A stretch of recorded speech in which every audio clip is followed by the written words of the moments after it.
Hello everyone, welcome back to another Project Gladiator weather forecast. Today I'll be covering the weather for September 29th of 2023, and currently we have a marginal threat for Minnesota into parts of eastern South Dakota and northeastern Nebraska into parts of western Wisconsin.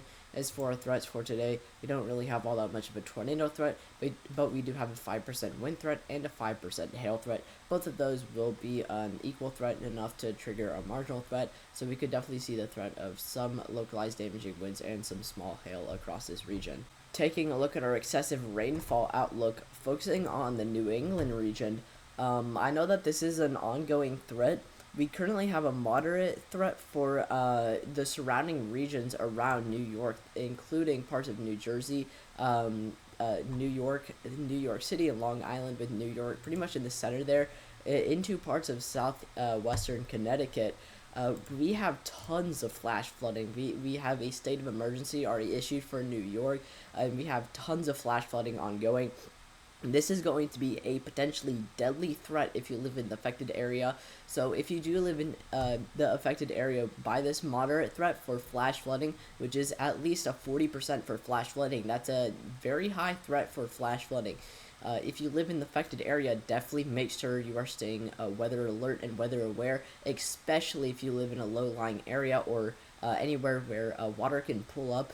Definitely make sure you are staying weather alert, as flash flooding has become very devastating across the surrounding regions around New York, including New York itself. So again, if you live in the affected area, definitely stay weather alert, and I will probably also go over our various models for this flash flooding as well. Taking a look at our weather models, starting off with our composite reflectivity, I'm going to be starting off with our moderate threat for flash flooding across the New York region, and then we'll take a look at our marginal threat for severe thunderstorms. But for the beginning half of today's forecast, I will be focusing on the flash flooding threat for the surrounding regions around New York.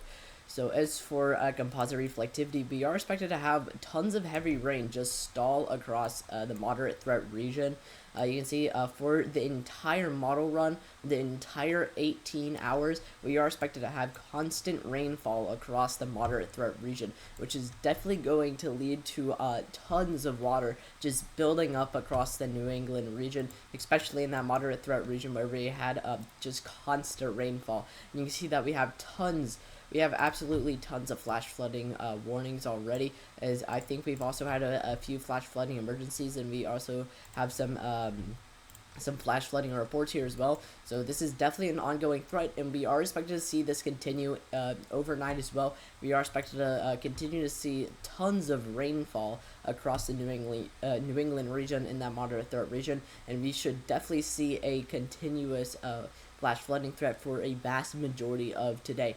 So definitely make sure you are staying weather aware and weather alert if you live in any of the areas that could potentially be affected by this, as a lot of this is potentially becoming devastating and possibly even deadly. So definitely make sure you know what you're doing. Don't drive into any flooded roads.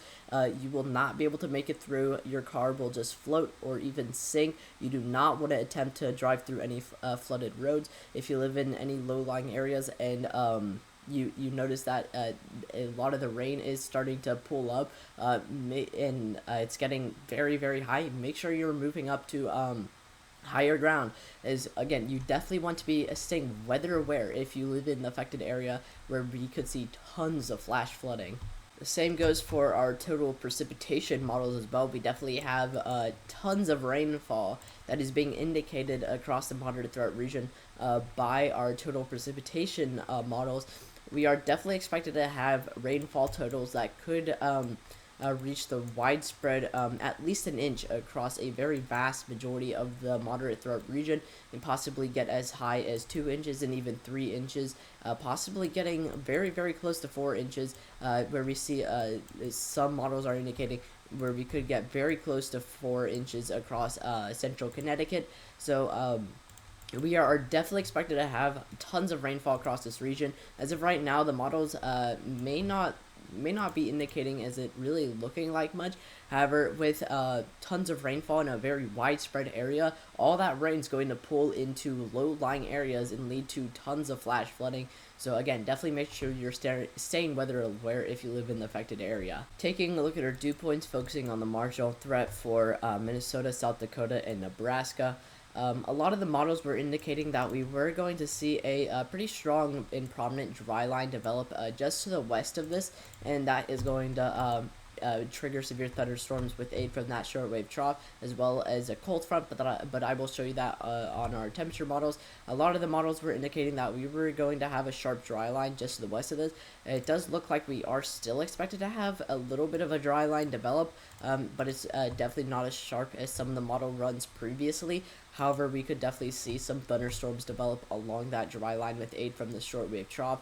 But as for our dew points across this region, we are expected to have dew points that are going to be primarily in the widespread mid and low 60s, which is probably going to lead to overall weaker end instability to moderate end instability, probably anywhere from the triple digits into the 1000s range. Taking a look at our temperatures, focusing on the marginal threat region first and our temperature boundaries. We are expected to have what seems to be a little bit more of a stationary front than a cold front. We are expected to have that boundary here. Let me switch to a color that's going to be a little bit better to see on this model. You can see that we are expected to have that boundary develop across Nebraska into South Dakota and southern Minnesota, and then dip down across Wisconsin into Illinois. So you can definitely see that boundary there. The temperature gradient is going to be ranging anywhere from the low 70s into the mid and upper 80s. So we are definitely expected to have a pretty prominent stationary front here, which is probably going to be more the leading triggering factor than the dry line out of anything. But we could definitely see the threat of damaging winds and some aid from that dry line. Again, we could see the threat of damaging winds and the threat of small hail. But then if we take a look at our temperatures widespread, we are expected to have some temperatures that are still going to be very summer-like across the Midwest into the Central Plains, into parts of the southern states as well. We are expected to have widespread temperatures that are going to continue to be in the 90s, though very widespread 90s and 80s. However, this is something that I'm going to be covering more so on our weekly overlook. We are expected to have a very prominent cold front that makes its way into the main 48 states of the United States, mainly targeting the Central Plains into the eastern United States. We are expected to see a very strong cold front, very powerful cold blast out of Canada, and that's going to cool down a vast majority of the United States significantly, leading to a lot more of those fall temperatures that we were expecting. But then if you take a look at the western United States, we were going to see a threat of below average temperatures across the western United States. We still are, but it has been warming up a little bit. We were seeing more widespread and very more prominent temperatures that were going to be below freezing across the western United States last week and early this week. However, that has since gone away.